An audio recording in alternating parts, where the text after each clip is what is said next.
Hi, I'm Lorraine. And at my daughter's graduation, they gave my seat to a trash can, not metaphorically, a literal trash can. They said it was just a joke, that I was being dramatic. But I sat there for 3 hours next to it while strangers clapped for a future I'd spent my life building. I raised her. I paid for every class. But in the photos, I'm not even in the background. How does a mother become the punchline at her own child's milestone? And what happens when she finally stops laughing with them? The morning air in Chicago held a kind of promise, crisp and bright, as if even the sun had dressed up for graduation day. I arrived at the university's auditorium early, my navy blue dress freshly pressed, a delicate pearl pin fastening my lapel, one of the few pieces of jewelry I kept from my mother. It was the kind of day I'd imagined for years. I walked up to the guest check-in with confidence, holding the official invitation that Bryn had begrudgingly sent weeks earlier. The young woman at the table gave me a polished smile and started scanning the list. Lorraine Shipman, you said. Her eyes narrowed slightly. Yes, I said, adjusting my purse on my shoulder. Mother of the graduate. She ran her finger down the sheet again, then glanced toward a second clipboard. I don't seem to have you listed under the family section. I leaned in, sure she had missed it. It's Lorraine, with 2 R's.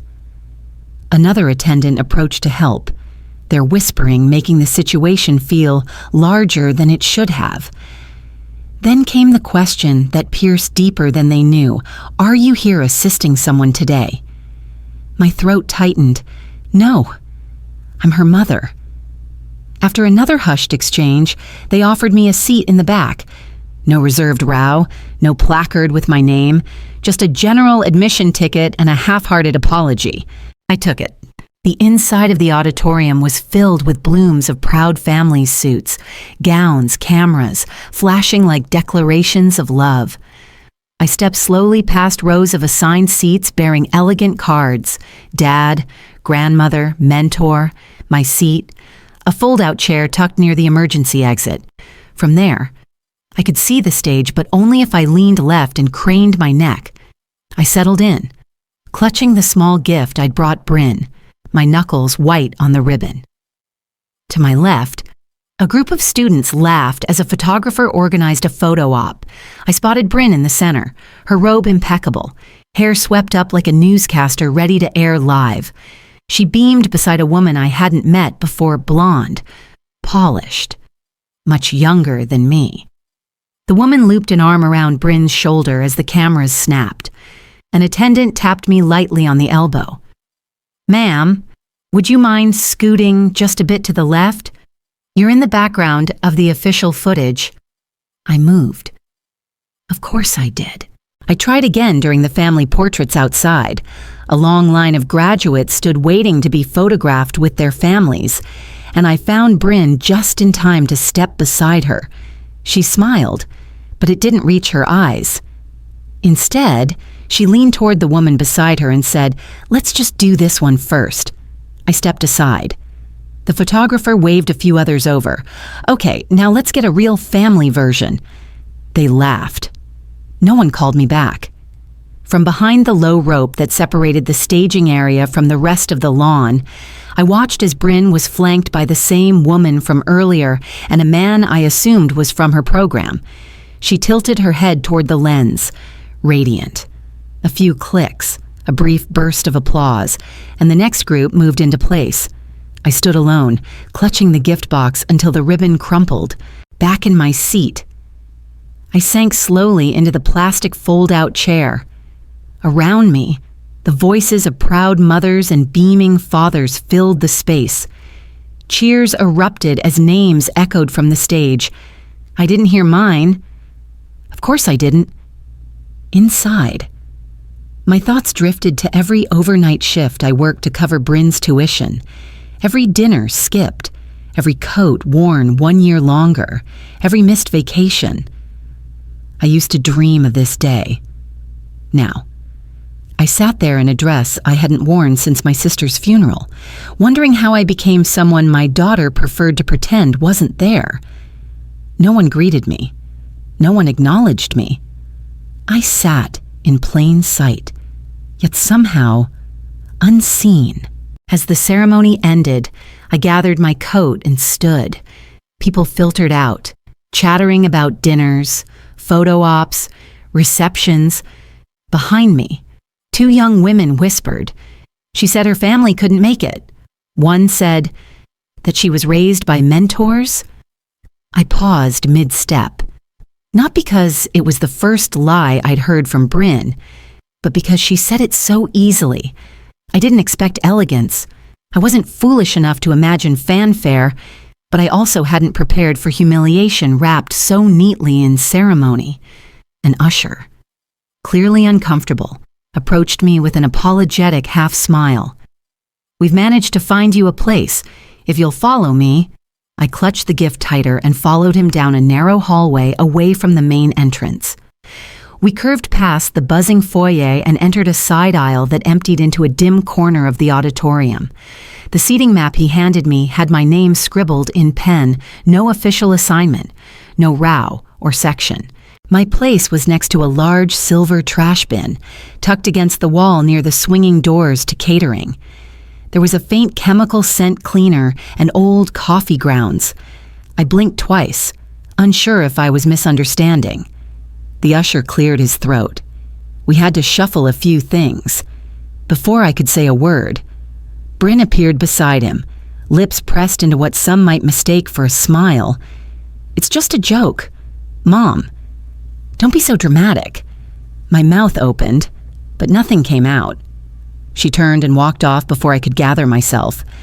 The usher, sensing the tension, muttered something and hurried away.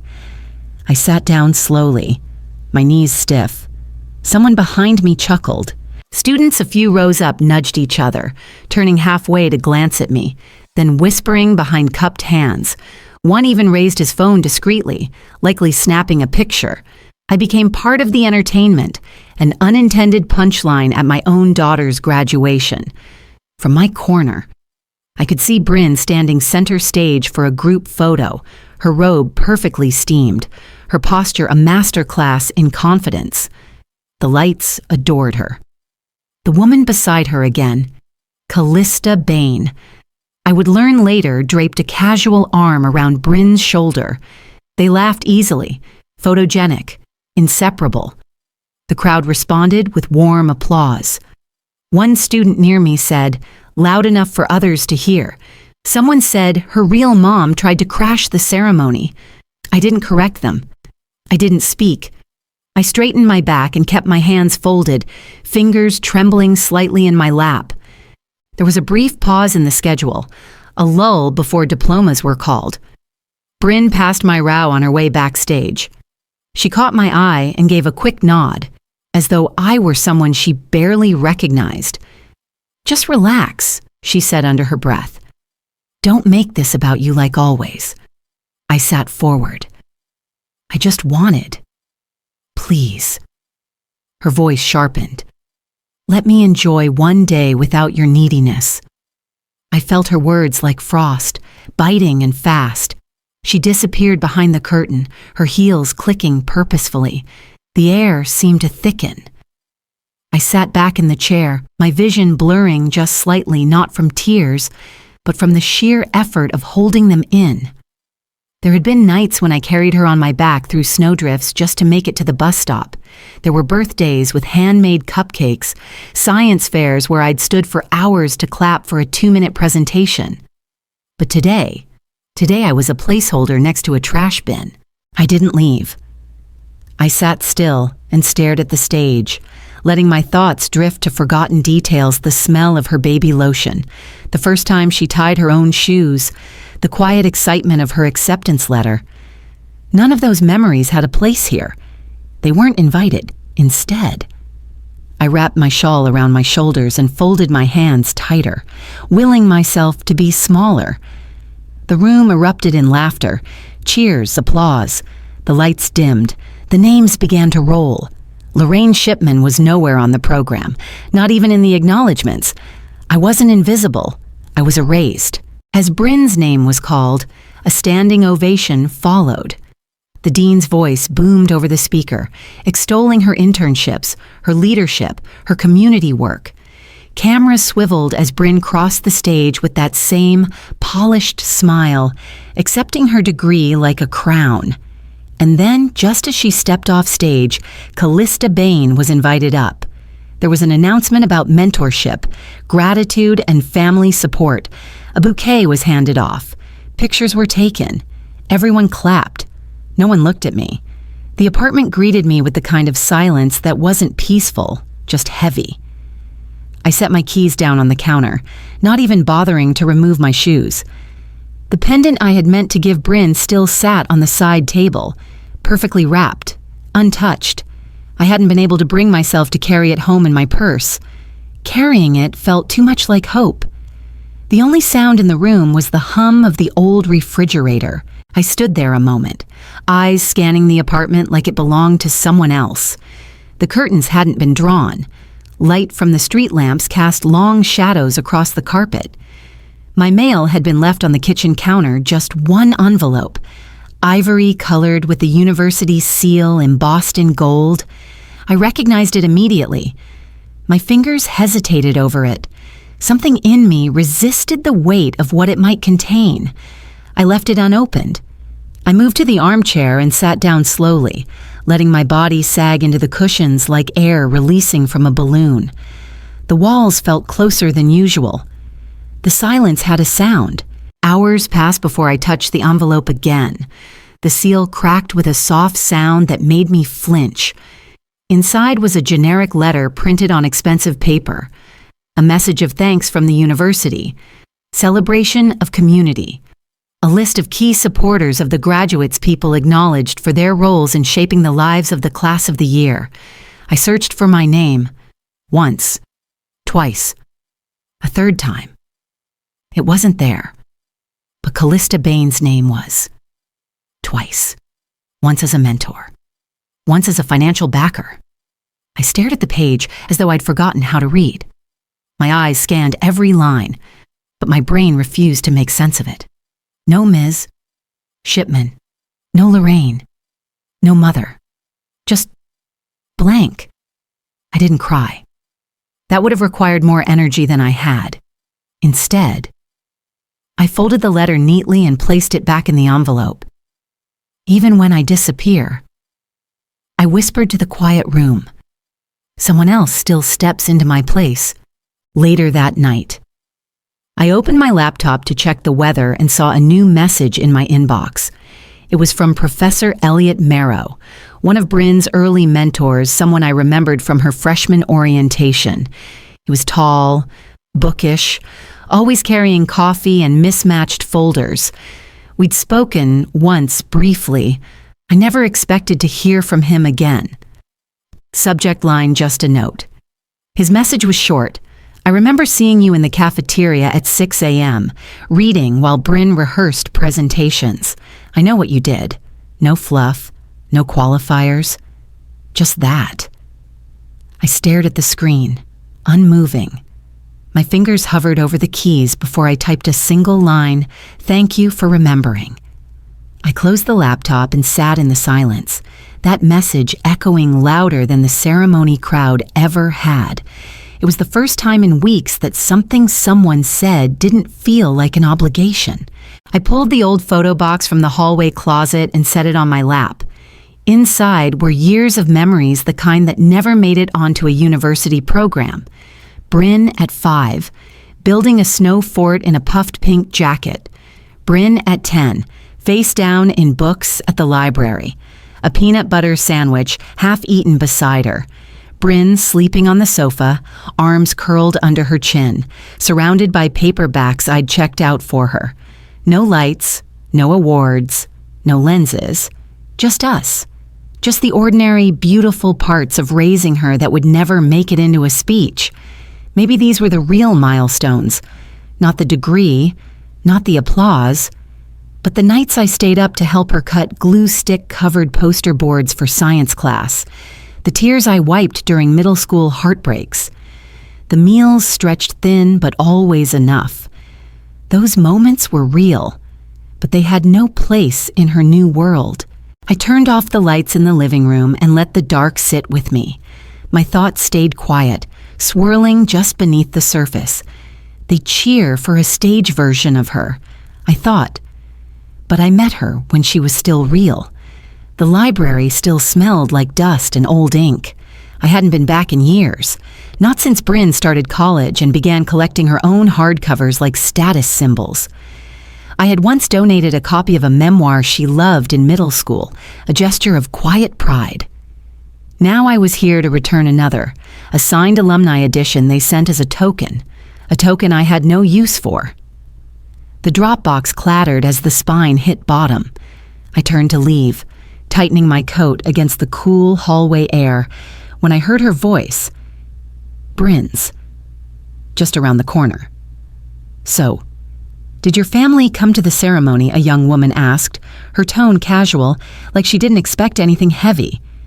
Bryn laughed, too lightly. "My mom, I had to keep her out. Her vibe just doesn't fit the brand I'm building." My body went still. I was pinned to the spot like an insect in a display case. The hall was quiet enough that even soft words echoed. I stayed hidden, breath caught. No one saw me, but I saw her through the glass partition just enough to catch the side of her face, bright and open, a woman who knew exactly how to tailor her narrative, not a stammer, not a hesitation, just strategy. The bus stop felt farther than I remembered. Each step was a drag, not because my legs were tired, but because my mind was drowning in words that wouldn't settle. She didn't even hesitate. Brand over bond, image over blood. How had it come to this? I sat on the wooden bench and stared at the sky, the clouds hanging low, unwilling to clear. Flashback years ago. Bryn had stood in the living room, rehearsing a speech on authenticity for a middle school contest. Her little voice had trembled with passion as she said, "Being real is better than being liked." I helped her edit that line. Now, she edited me out. The irony tasted bitter in my mouth.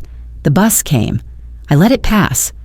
That evening, I sat on the edge of my bed and dialed her number. I told myself it wasn't to beg. It wasn't even to confront. It was just to speak. Her voicemail picked up. I left a soft message. Just wanted to say how proud I am, no matter what seat I sat in. I set the phone down on the nightstand and walked to the kitchen to warm some soup. 5 minutes later, my screen lit up. A text. But not from Bryn. It was from her accidentally forwarded from a group chat.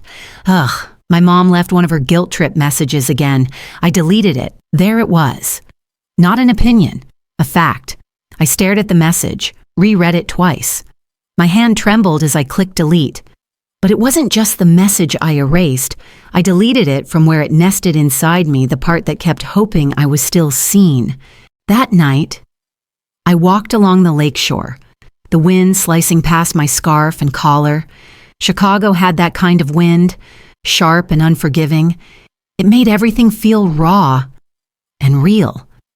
Groups of college students huddled near fire pits, laughing, taking selfies, passing drinks. I remembered when Bryn used to be part of my world. Now she belonged here, with curated lights, strategic stories, filtered perfection. I stood at the water's edge, letting the cold air settle into my skin. It burned, and I welcomed it. If love is now branding, then maybe silence is the only voice left for mothers like me. I returned home and sat at my desk. My journal lay open, blank, waiting. I picked up the pen, hesitated only briefly, then wrote a single sentence I used to believe in legacy, but maybe image is the new inheritance. I was dusting off the old cabinet in the hallway when I noticed the thick white envelope tucked beneath a stack of utility bills and outdated coupons. The return address was printed in clean, serif font endowment trust confirmation. I recognized it immediately. I had set that process in motion over a decade ago, long before Bryn knew how expensive dreams could become. Back then, I'd stood in a cramped credit union office, transferring chunks of my modest retirement into an education trust tied to Bryn's student ID. No names, just a number. Quiet support, the kind a mother gives when the applause hasn't arrived yet. I opened the envelope at the kitchen table, careful not to tear the corners. The documents inside were neatly itemized tuition payments, course fees, housing grants, every semester paid in full, every check traced to my own shrinking nest egg. Bryn had no idea, or maybe she did. Either way, it was all there in ink. I had funded her future alone. I walked back to the living room and picked up the commencement booklet someone had left on my folding chair during the ceremony. Pages of smiling graduates and glowing testimonials. My fingers flipped absently until I stopped on a page titled Acknowledgements. There it was, Callista Bain, listed twice. Once as mentor, again as philanthropic sponsor. I blinked hard, rereading the names. Mine wasn't anywhere. Not under parents. Not under supporters. Not even in the list of general contributors. But then I saw it. A quote from Bryn. "Everything I've achieved is thanks to the women who guided me, seen and unseen." I whispered to the empty room. "Then why erase the one who never left your side?" I set the booklet down like it was hot to the touch. It took me 20 minutes to find the number for the university's advancement office. I pressed the receiver tight to my ear as it rang. "Development and Alumni Affairs," a young woman chirped. "This is Kendra." I softened my voice. "Hi, I'm calling on behalf of a donor who wishes to remain anonymous. We're just trying to confirm whether the tuition sponsor for Bryn Harlow was acknowledged publicly. Let me check." Hold music played a flute looped into some version of Pomp and Circumstance. Finally, Kendra returned. According to our records, the original sponsorship was marked confidential. But later, Bryn Harlow submitted Callista Bain's name as the preferred public honoree. My hand gripped the phone tighter. "Of course," I said. "Thank you for checking." I hung up and sat still for a long time. I had thought heartbreak came with a scream or a door slammed shut. But sometimes it came disguised as someone else's name printed where yours should be. I walked slowly down the hallway and stopped at the photo wall frames I hadn't updated in years. Bryn in kindergarten with finger paint on her cheeks. Bryn holding a paper star for her second grade reading award.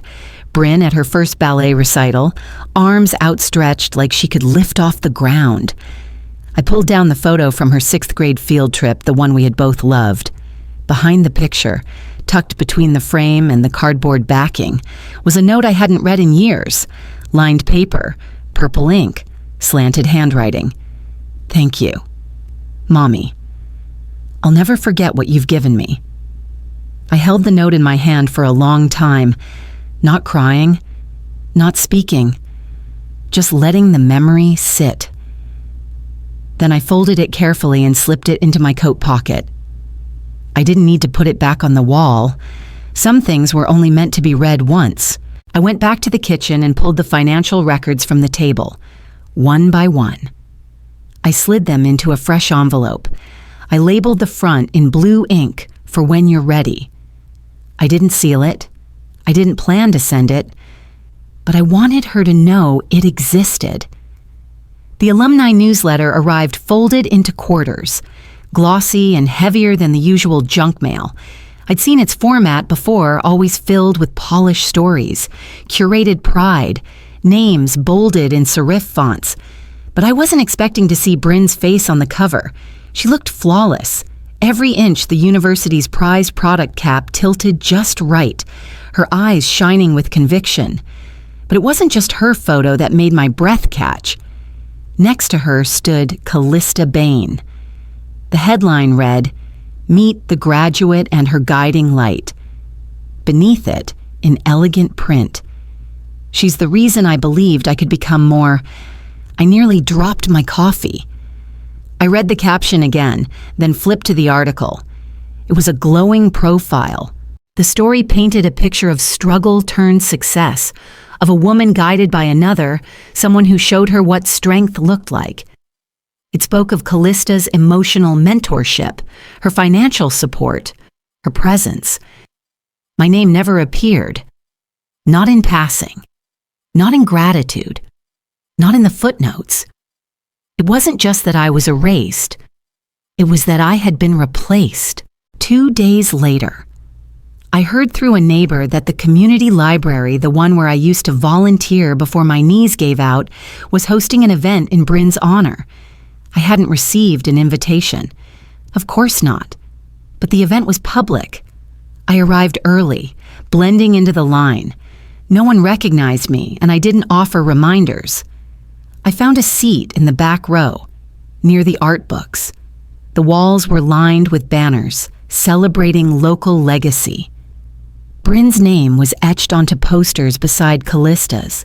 I sat in my pressed coat, hands folded in my lap. When Bryn took the mic, applause broke out. She smiled like she was born in that moment, effortless and confident.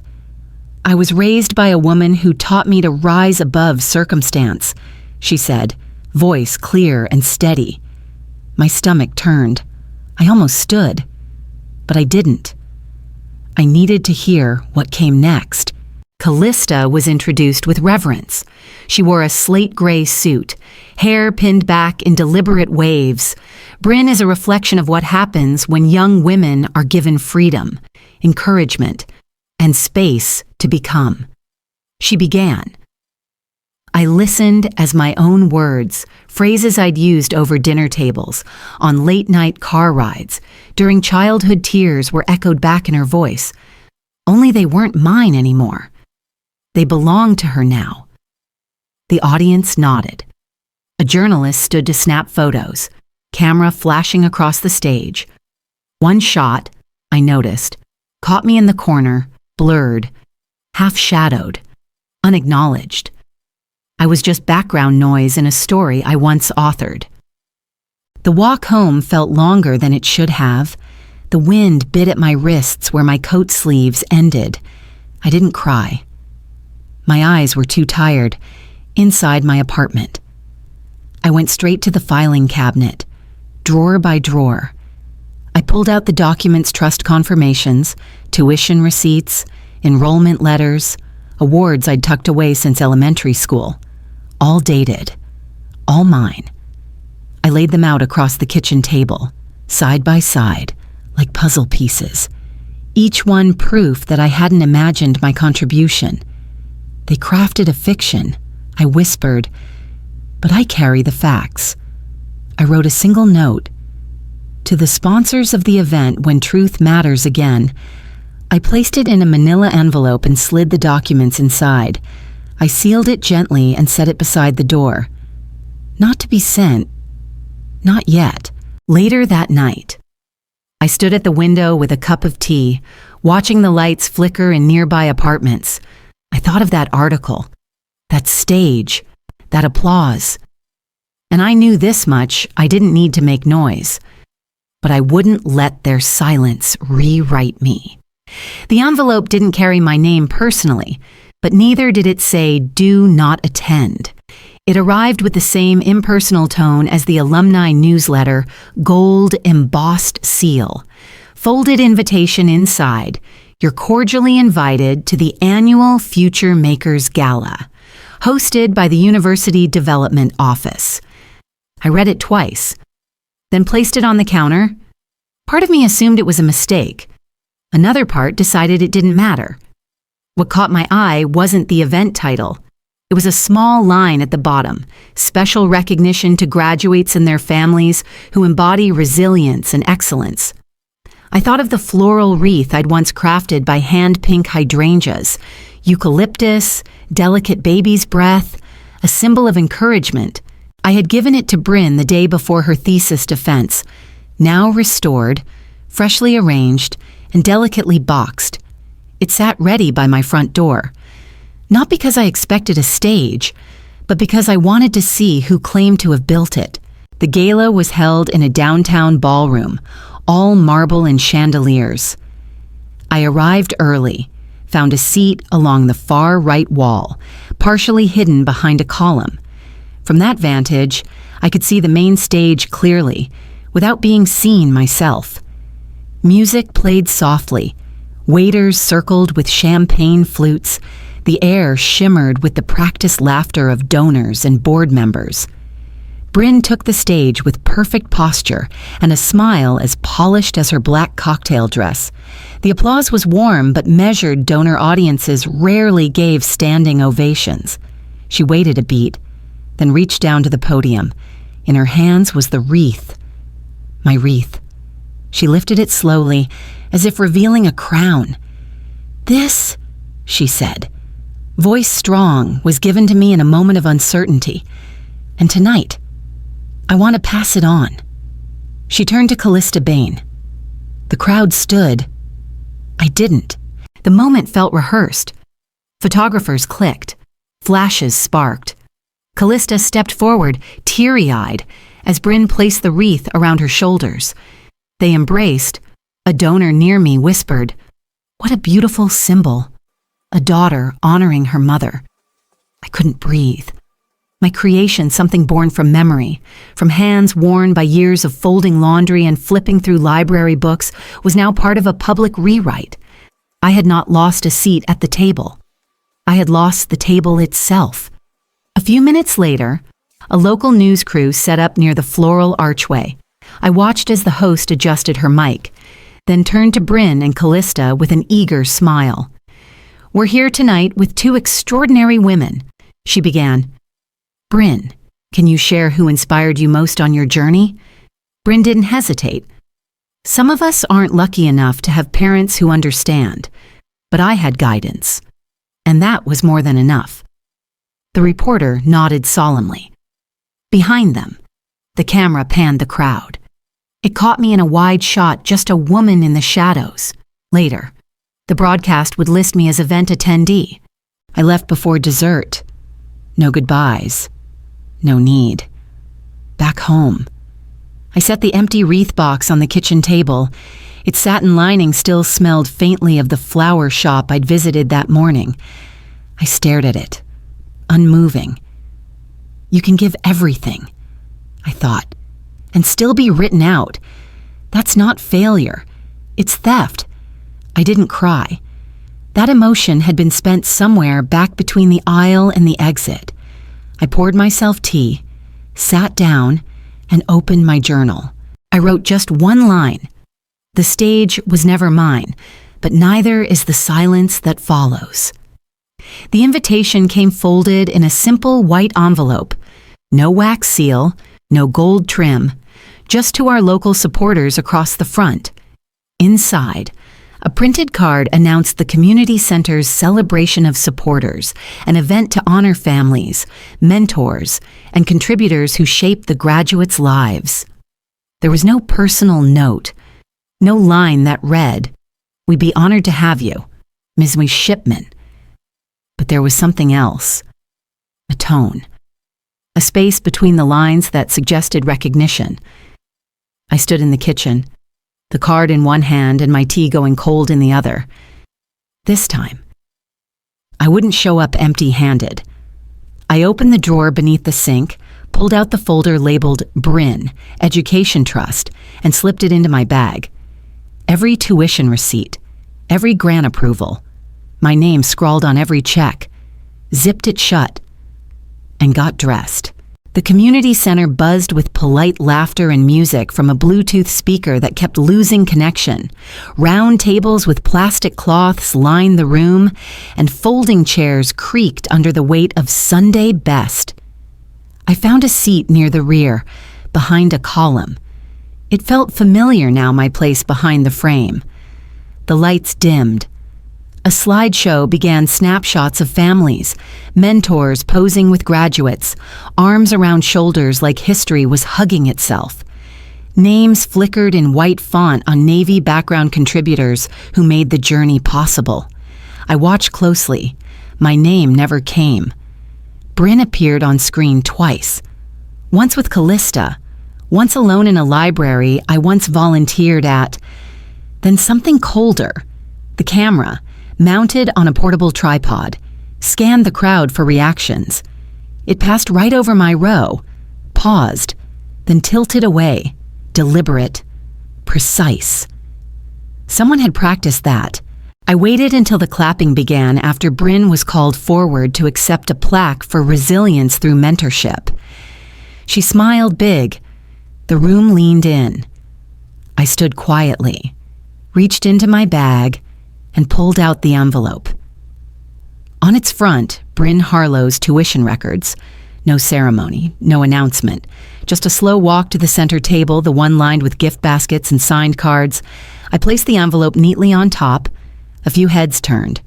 One woman near the dessert table whispered. Who was that? I didn't answer. And I didn't need to. I walked the 3 blocks home, the bag swinging lighter without the folder. My hands trembled, but not from nerves. From adrenaline. From truth. Inside. I poured myself a cup of mint tea and set the evening's program booklet on the counter. Then I turned on the radio. Jazz. Static. A piano chord held longer than expected. I didn't ruin her image. I thought, I just restored my place in it. I didn't replay her speech. I didn't wonder what Callista said after I left. This time, I let silence win. The next morning, the community center sent a brief email. Thank you for your contribution. We're reviewing some misattributed information from recent materials. That was all. I closed the laptop, sipped my coffee, and whispered to no one. Let the records speak. I've said enough. The Sunday paper was damp at the edges when I picked it up from the porch. The sky was still yawning open, pale and clouded, but the coffee in my hands was warm, steadying. I didn't expect to find anything of consequence. Usually it was weather updates, gardening advice, obituaries I'd rather not read, but page 2 held more than headlines. A column titled, When Credit Goes to the Loudest Voice caught my eye. It began with a recap of the community celebration I'd attended just days earlier.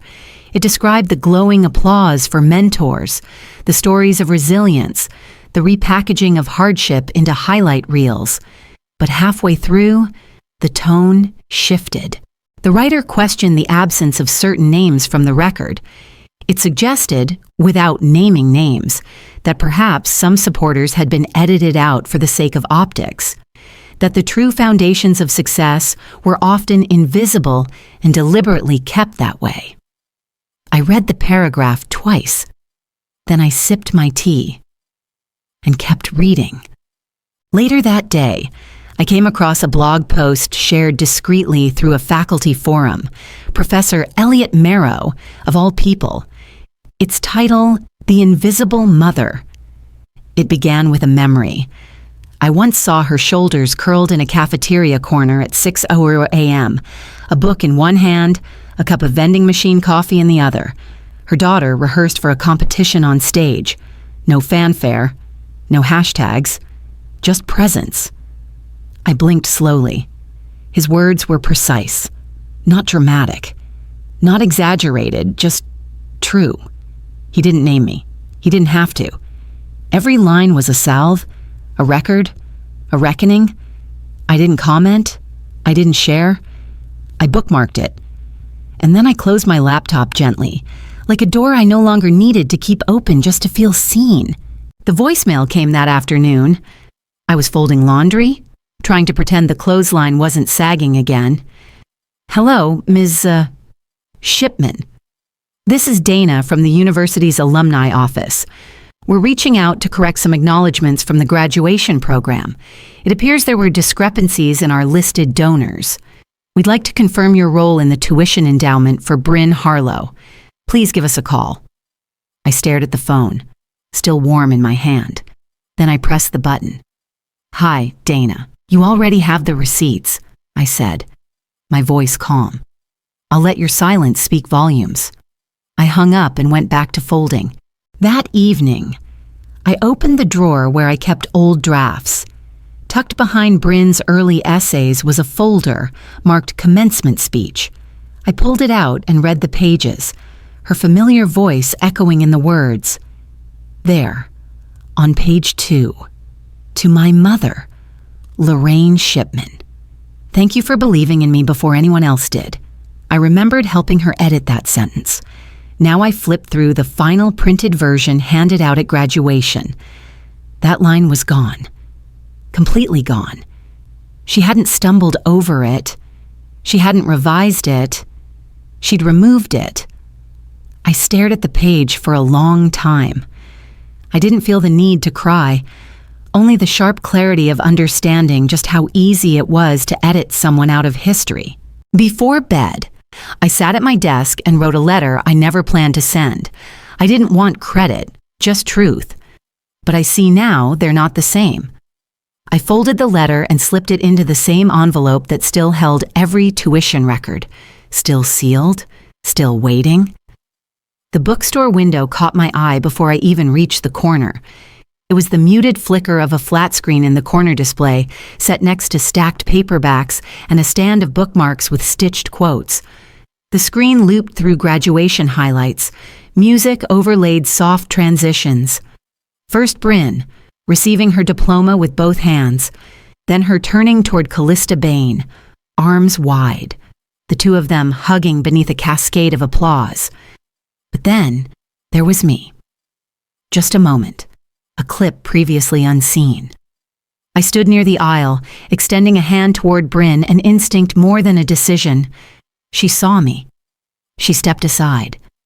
The camera held for a fraction longer than it should have, my hand still out, my face half in frame. Then the screen shifted, but the internet had already paused it, zoomed it, captioned it. On a social media post I'd see later, it read, "The real story behind the graduate silence."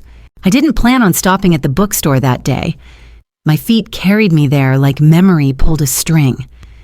The bell above the door jingled with that familiar sound I hadn't heard since before retirement. Delia Rourke stood behind the counter, her reading glasses tucked into the collar of her sweater. Her eyes lifted when I approached. "You're Lorraine Shipman," she said, not asked. I froze.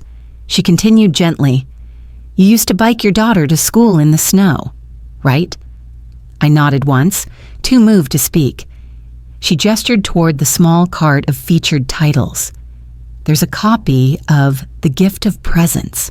I think it's calling to you." I walked slowly, hands brushing book spines like piano keys. When I returned to the register, Delia rang up my purchase without another word. Then she leaned slightly closer. "You were the only mother I saw at every book fair. Every single one." I looked at her, unsure what to say. She smiled with warmth but certainty. People remember warmth, even when others try to rewrite it. The receipt slid into my palm. "I hope she remembers," I said softly. Delia looked me in the eye. "She will. But whether she says it out loud, that's her work. Not yours. Back home." I sat on the porch steps with the book unopened beside me. A child across the street was learning to ride a bike, wobbling, shouting, laughing, a father running behind with hands outstretched. My chest tightened. I remembered Bryn, her small body trembling with nerves, pink helmet slightly askew. I had run beside her then, steadying her with just fingertips on her back. That sidewalk held the weight of all my years. But this time, I didn't cry. I simply breathed, deep, even, like space had returned to my ribs. Later that evening, my phone buzzed with a message from a neighbor. "Was that you in the video? You handled it with such grace." I stared at the words, then typed back slowly. Sometimes silence has more to say than applause ever will. I was trimming the dead leaves from the peace lily by the window when I heard it 3 gentle knocks. Not the mail carrier, not the neighbor's kid asking to borrow scissors again. I opened the door slowly. There she was. Bryn stood on the porch, arms folded loosely, a messenger bag slung across her chest. Her face looked smaller, not in shape, but in certainty. The kind of smallness that didn't come from shrinking, but from shedding armor. I didn't speak. I just stepped aside. No welcome, no coldness, just space. She walked in like she was trying not to disturb furniture that hadn't moved in a decade. She sat in the corner armchair, the same one she used to curl into with a blanket and a book. Back when she still asked me to braid her hair before bed. "I didn't think you'd want to see me after everything," she said quietly. I didn't answer. Not yet. She took a breath. I didn't plan any of it to go the way it did. She glanced at the bookshelves, then back at her shoes. There's so much pressure now. Everything's a brand. Every introduction is a portfolio. And the truth, sometimes it doesn't fit in the image people expect. I waited. She looked up, briefly. It was easier to pretend you weren't part of it. The silence that followed wasn't empty. It was earned. I let the quiet sit between us before I spoke. "At the reception," I said, "someone handed me a tray of champagne flutes." Bryn looked confused. They thought I was with catering. Her mouth opened slightly, but nothing came out. I continued, "And you were standing 6 feet away, watching. You didn't say anything." Her face broke, not dramatically, just the quiet undoing of something tightly held. That hurt more than being left out, I said, because in that moment, I wasn't just invisible. I was repurposed. I wasn't angry. I wasn't bitter. But I was finished pretending I didn't notice. Bryn nodded slowly. "I'm sorry." She said it without flinching, without excuse. I believed her. But belief and healing are not the same. "I'm not waiting for apologies," I said. "I'm watching who stays after they give them." She looked at me, then really looked. I stood, walked to the drawer by the bookshelf, and pulled out the envelope I had once labeled, "For when you're ready." I handed it to her. Her fingers hesitated before they curled around it. She stood at the door, envelope in hand, shoulders hunched like she might be bracing for weather. "I can't promise I'll undo everything," she said, "but I'll stop pretending." I nodded once. That was all I needed. The letter came by certified mail.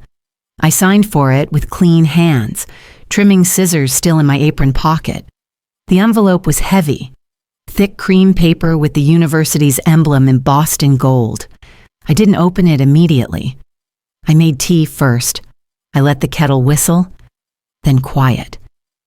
At the kitchen table, I peeled the seal and unfolded the contents.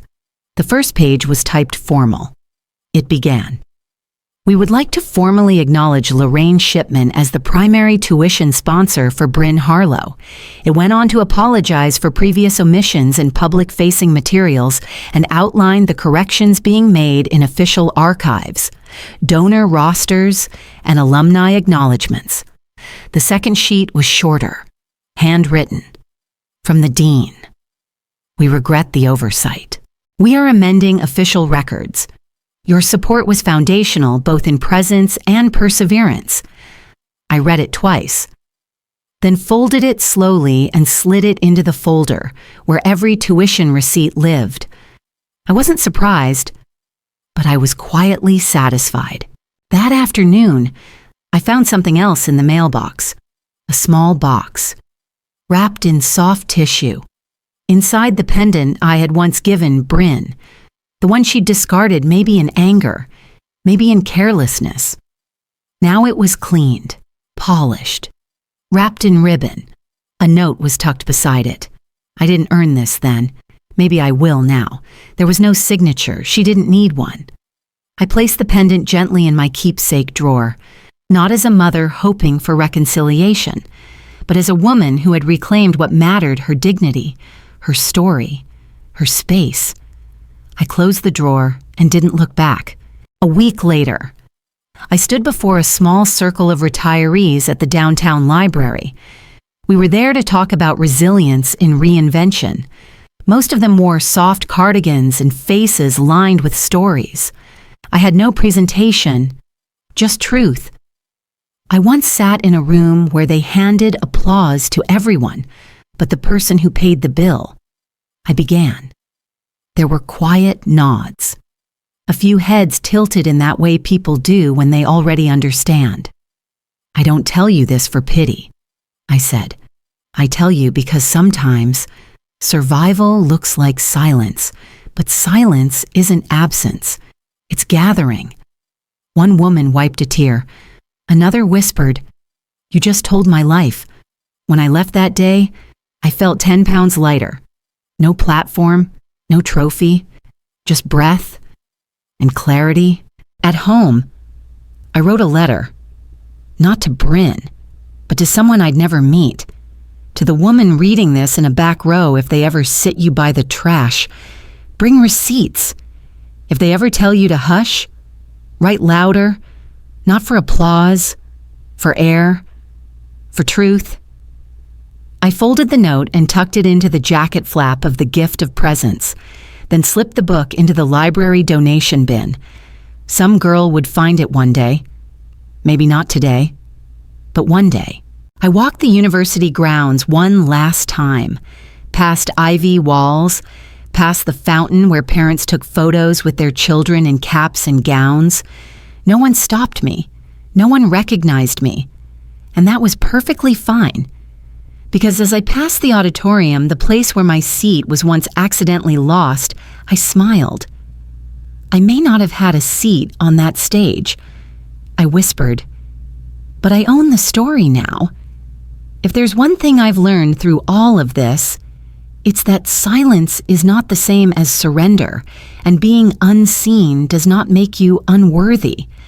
I spent years thinking that my worth depended on someone else's acknowledgement, but the truth is, you don't need a spotlight to matter.